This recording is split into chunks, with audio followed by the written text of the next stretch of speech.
Hello, good people of YouTube. Mountbatten here. And today we are taking a look at the Inca Trail event. This is the current event that's up in the armory. This is how you can get the Almirante Grau, the newly released Tier 8 Premium Pan American Cruiser. If you're wondering if it's even worth picking up, you can check out my review of it.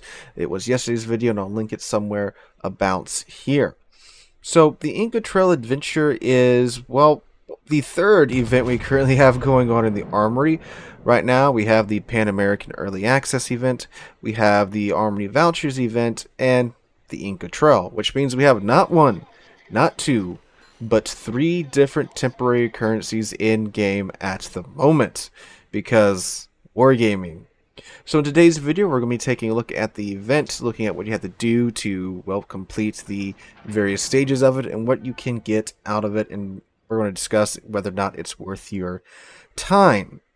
So the Inca Trail Adventure is, I believe, the second or third of these particular types of events. I'm not sure exactly what Wargaming calls them, but it's where you have to, it's kind of like a meshing of the older, I forget what they're called, but I mean they're still up in the game today. The mission chains where you can get like Yamamoto and the campaigns, that's what they're called.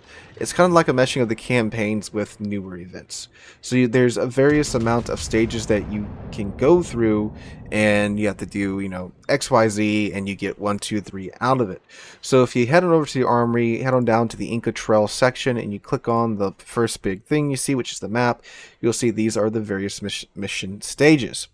So in these mission stages, you'll see you can click on one, receive the mission, and then go check out your combat missions, and you'll see what you can get out of it and what you have to do. For example, the very first mission that it gives you, you have to, it's either depending upon what ships you got, you can either do the part where you can earn 12,000 base XP if you have any tier 5 to tier 10 ship or super ships, or if you have any Pan American or for some reason Dutch ships, you can just do 550,000 HP of damage to enemy ships.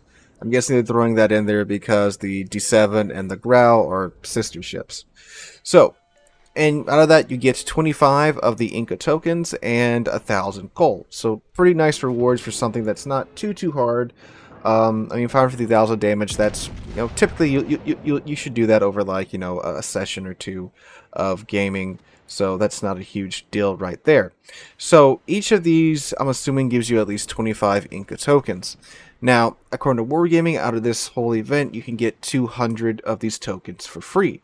So, I mean, what does that mean, and is that any good? Well, let's take a look at what you changed those tokens out for. So, in the middle of the event, below the token bundles, you'll see the random bundles. And this is the main place that you'll probably be spending your Inca tokens. Now, in these random bundles, of course, the main attraction is the Almirante Grau. And again, if you even want that, go check out yesterday's video for it. So, the Grau is, of course, one out of 68 bundles available in the armory. So, you have a 1 in 68 chance of getting the thing. The rest of the bundles have things like blue boosters, coal, free XP, commander XP, credits, and then some camouflages also mixed in with the blue token with the blue boosters. And then you have some of the green economic boosters. What I do like about this event is that there's not any of the gray boosters, because those are so minimal that, you know, they're not even really worth picking up in some cases, depending upon what you have to do in order to get them. So, and truth be told, most of the boosters that you can get out of this event are the blue boosters, which are the good ones. So, I mean, that's not necessarily a bad thing in my opinion. That's pretty good. And again, most of what you're going to get out of this event are blue boosters. And there's a lot of them, and like 60% of the bundles that aren't the Grau are blue boosters. So more than likely you're going to be picking up quite a few blue boosters in this event. Now, you can only get 200 tokens for free, which means you can only get 4 of these bundles for free, 4 out of 68. You still have to get the other 64 bundles by, well, paying for the doubloons. Sorry, not paying for the doubloons, because just giving up doubloons would be too simple, apparently. Paying for the Inca tokens. Now, if you take a look at the armory as well, you see there's several bundles available to you for the tokens. So you can get 50 Inca tokens for 500 dubs. So that's one of the bundles.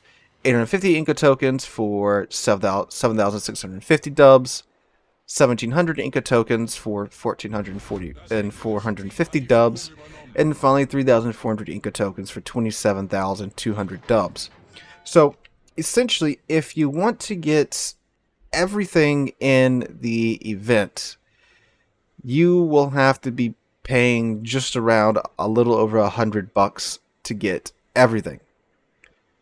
Now, if you get the 4 free bundles, and then you go back and you want to pick up everything else, it's going to be a little under $100.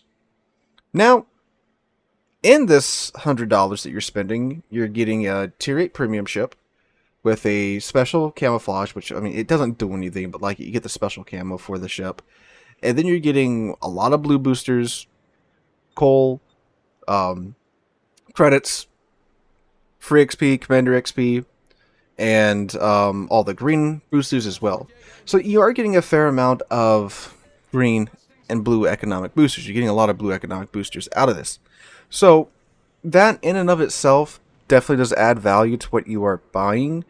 But of course, if you want just the Grau, the ship's going to be available at a later date for either doubloons or probably coal. If I had to put my 2 cents into it, it's probably going to be a coal ship in the future.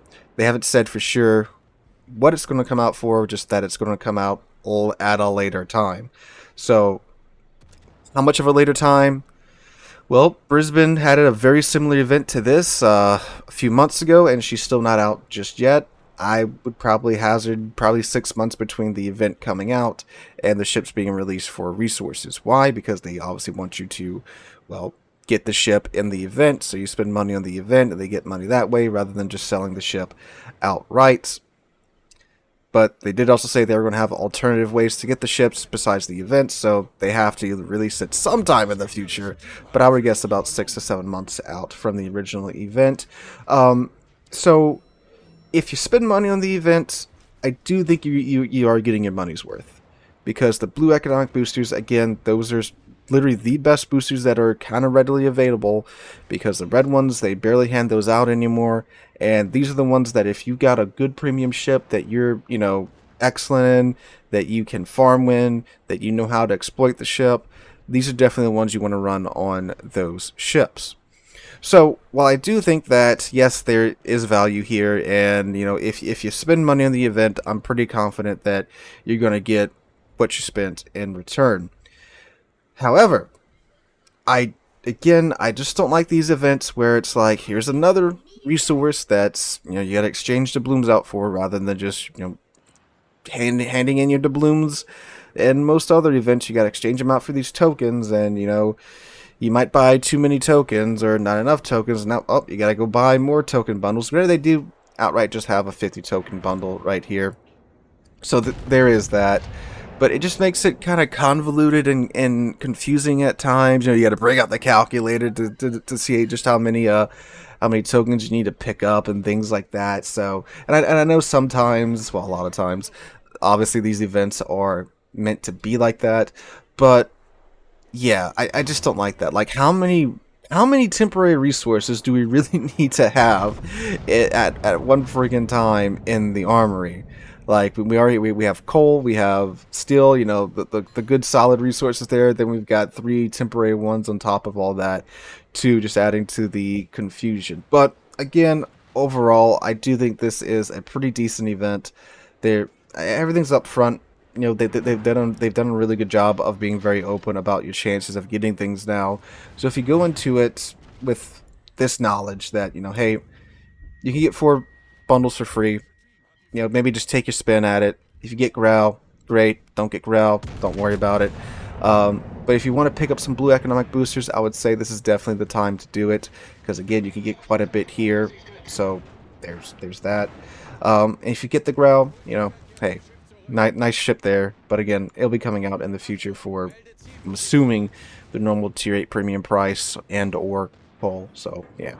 So guys, that's my 2 cents on the Inca Trails event. Overall, fairly decent event. Not really overly spectacular, but definitely not a terrible event, especially if you just want to pick up some economic boosters, because again, especially with the way that the game's economy is today, you know, having those boosters can definitely save you from going into debt sometimes with how short some of the matches are if you're not running any boosters or any premium time at all. So guys, let me know what you guys think about the Inca Trail in the comments down below. Hope you're having a wonderful Sunday. Have a wonderful rest of this new week, and I hope to catch you guys in the next one.